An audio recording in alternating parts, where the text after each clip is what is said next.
આજનો દિવસ મંગલકારી છે.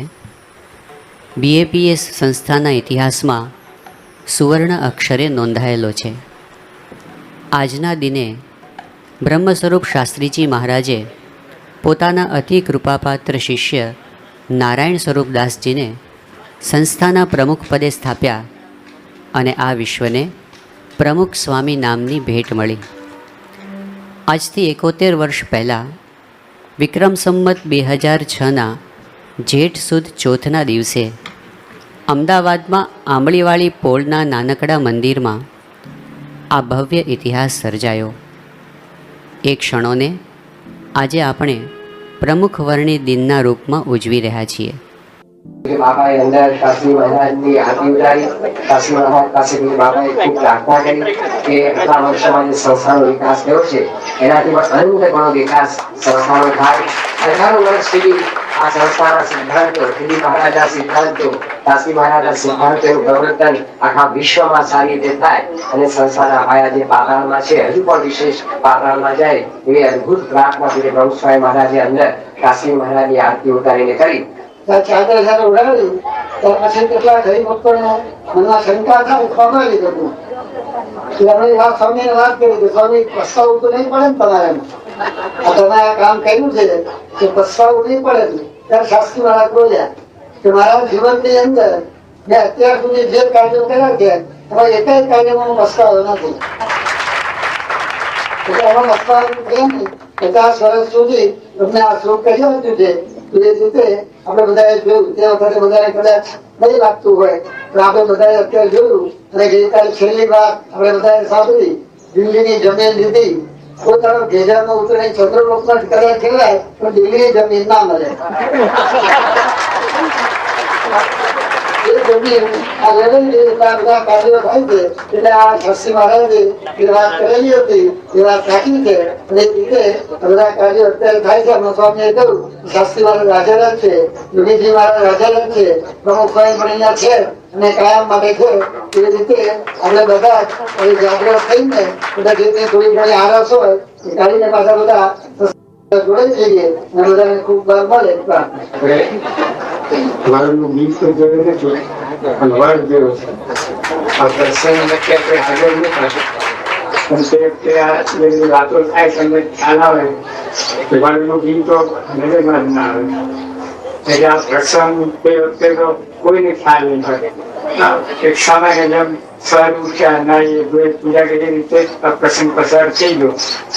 વર્ગ થયો ત્યારે આપણને ખ્યાલ આવે. હવે વડ ઉપર આપણે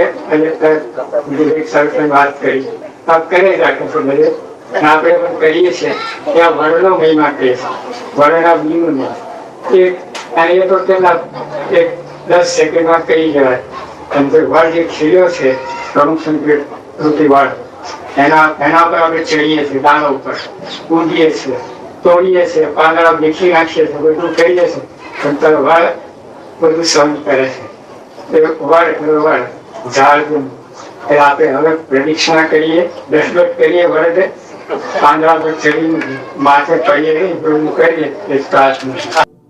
પૂળમાં આવીએ એટલે બધા સ્મરણો આપણને યાદ આવી જાય.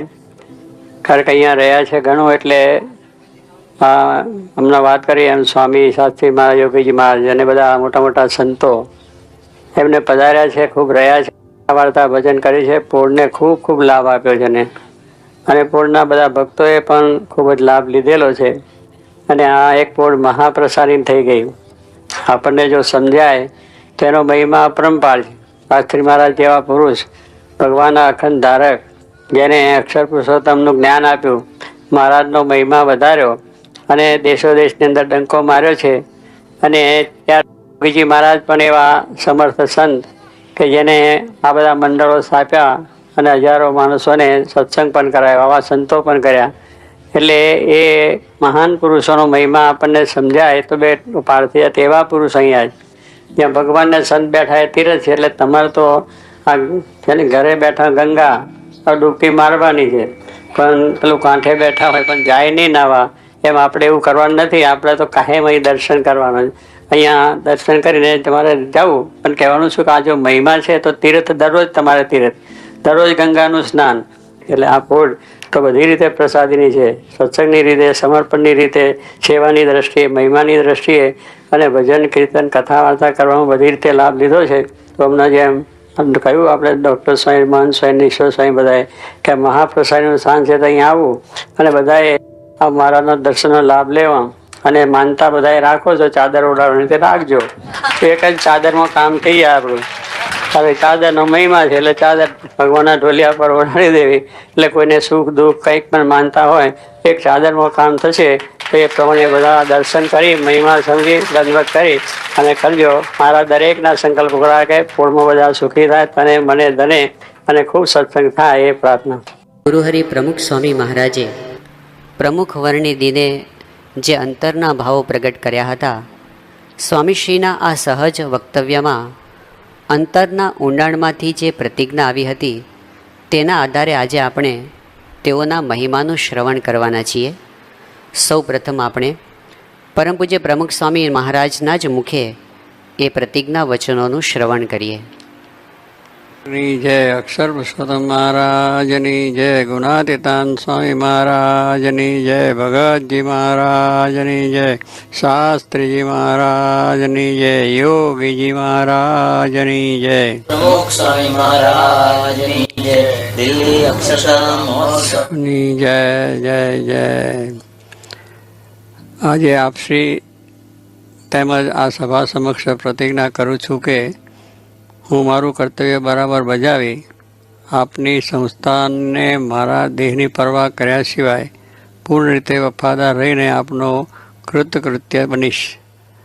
આપે અક્ષર પુરુષોત્તમ જ્ઞાનરૂપી બગીચો ખીલ્યો છે તેને પૂર્ણ રીતે અભિવૃદ્ધિ થાય તેના માટે હું દરરોજ સંપૂર્ણ કાળજી રાખીને ખંત રાખી સેવા કરી સમગ્ર સત્સંગના આશીર્વાદ મેળવવા અભિલાષા રાખું છું. તે આપ શ્રી પૂર્ણ કરશો. મારા તમામ સત્સંગ હિતના સેવા કાર્યોમાં પૂજ્ય યોગીજી મહારાજ, સદગુરુઓ, વડીલ સંતો, પાર્ષદો તેમજ તમામ આશ્રિતોને પણ હું ખાસ હૃદયથી વિનંતી કરું છું કે આપ સૌ મને સંપૂર્ણ સહકાર આપશો જેથી આ મહાન સેવા કાર્ય કરવા હું શક્તિમાન બનું.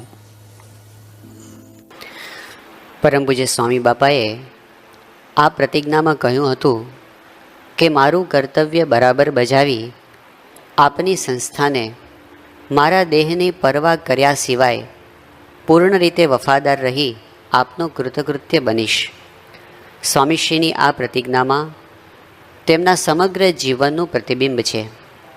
શાસ્ત્રીજી મહારાજની સંસ્થા માટે પોતાની જાતને હોમી દેનાર સ્વામીશ્રીએ ક્યારેય પોતાના દેહની પરવાહ કરી નહોતી.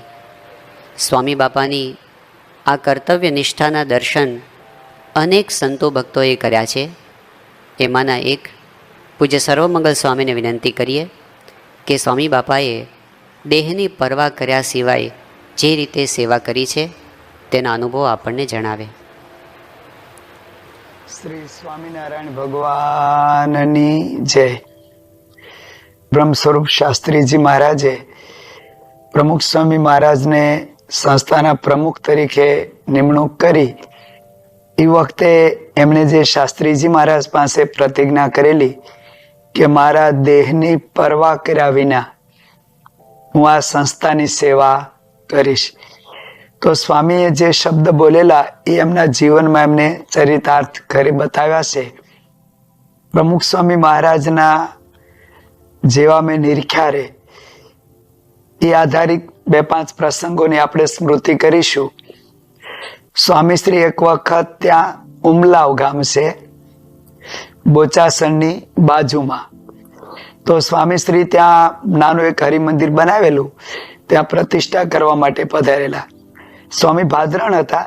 આગલે દિવસે નગર યાત્રામાં આવેલા, બીજે દિવસે પ્રતિષ્ઠા હતી 1982 તો સ્વામીશ્રી પ્રતિષ્ઠામાં પધાર્યા. વેદોક્ત વિધિપૂર્વક પ્રતિષ્ઠા થઈ, પછી સભા થઈ, પછી એમાં બધા મોટા સંતો હતા, પૂજ્ય વિવેકસાગર સ્વામી, મહંત સ્વામી મહારાજ, બધાએ પ્રવચન કર્યા. પછી લગભગ 12 વાગવા આવ્યા અને સ્વામીશ્રી આગળ માઇક મૂક્યું અને સ્વામીજી જ્યાં જય બોલાવવાની શરૂઆત કરે ત્યાં એ બાજુ વિચરણ કરતા એ વખતે અને જેમણે આ મંદિર બાંધવામાં પ્રયત્ન કરેલો એવા પૂજ્ય ગોપીનાથ સ્વામી એ પણ સ્ટેજ ઉપર બેઠા હતા. પછી એમણે પણ બધું પ્રવચન કર્યું ઘણું. પછી બાપાએ આશીર્વાદ આપ્યા અને ઘણું મોડું થયું. પછી બધા જ વ્યક્તિગત રીતે પગે લાગવા. પહેલા તો બધું આવું ચાલતું જ હતું. આખી સભામાં જે કોઈ પ્રતિષ્ઠાની સભામાં હતા પુરુષ વર્ગમાં એ બધા પગે લાગ્યા અને એક ઉપર થવા આવ્યું, એક ઉપર વાગી ગયા અને પછી જમવા જવાનું હતું. તો હરિભક્તો કે બાપા પધરામણી કરવીશ. એટલે આ બધા સંતોએ અમે લોકોએ વિવેકસાગર સ્વામી બધા સમજાવ્યા કે અત્યારે મોડું થયું છે, ફરીને આપણે પધરામણી કરીશું, હજી જમવાનું બાકી છે, આરામ કરવા સીસવા જવાનું હતું નાગજી કાકાના ઘરે. તો હરિભક્તોએ આગ્રહ કર્યો સ્વામી કે હાલો આપણે જઈએ. અને સ્વામી તરત જ જમવાનું બાકી છે, ભર ઉનાળાની વૈશાખ મહિનાની ધમધમતી ગરમી હતી અને પધરામણી શરૂ થઈ. 45 પધરામણી સ્વામીએ કરેલી.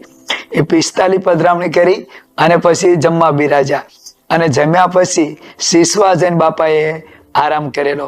તો પણ હસતા મોઢે, કોઈ કંટાળો નહીં, કોઈ પ્રકારનું મનમાં એવું નહીં કે આ લોકો સમજતા નથી. તો આ રીતે સ્વામીશ્રીએ હરિભક્તોને રાજી કરવા માટે કોઈ દિવસ પોતાના દેહની પરવા કરી નથી. સ્વામી એક વખત જાળીલા જૂની પ્રતિષ્ઠા કરી, સારંગપુર ફૂલડોલનો ઉત્સવ કરી અને બાપા જાળીલા ગયા. અને બીજા ત્રીજા દિવસે જાળીલામાં પ્રતિષ્ઠા કરી અને ઘણું મોડું થયું, થોડો આરામ કરી અને બાપા સુંદરિયાણા ગામમાં ગયા, હિમરાજ શેઠનું. ત્યાં સભા કરી, 25-30 પધરામણી કરી. ત્યાંથી સ્વામી રાણપરી ગામમાં ગયા અને રાણપરીમાં સાંજે પછી અંધ્યા સંધ્યા ઢળી ગયેલી. એટલે રાત્રે પાછું ભોજન પાણી કર્યા. ત્યાં રાતની લાઈટ તો કાંઈ હતી જ નહીં. પેટ્રોમેક્સના અંજવાળે સભા કરી. તો એક ગોવિંદ કાકા કરીને હતા રોજિતના. ઘણી રાતે મોડું થઈ ગયેલું. એ કે બાપા રોજિત આવો. કીધું અત્યારે કેમ કે અત્યારે ને અત્યારે આવો. પછી બીજા બધા સંતોને સ્વામી ટ્રેક્ટરમાં કીધું કે તમે સારંગપુર જાઓ. અને સ્વામી રાત્રે 11 વાગ્યા પછી રોજિત ગયા અને કે આવું પધરામણી કરો. હવે ગામમાં કોઈને ખબર નહીં. તો ઓલા ઘરના ફળિયા હોય, ઓસરી હોય, ખાટલા પાથરા હોય, ઢોર બાંધ્યા હોય, એ બધા નાઘા પાસા કરે. વળી ક્યાંક ગોદડું પાથરે, પાછું રૂ હોધે, દિવેટ બનાવે અને આરતી કરીને રાત્રે 1:30-2 વાગ્યે સ્વામી રાત્રે સારંગપુર પધારેલા. સ્વામી ત્યાં માતર બાજુમાં ત્રાસ ગામ છે લીંબાસી આગળ, એટલે સ્વામી ત્યાં ગયેલા.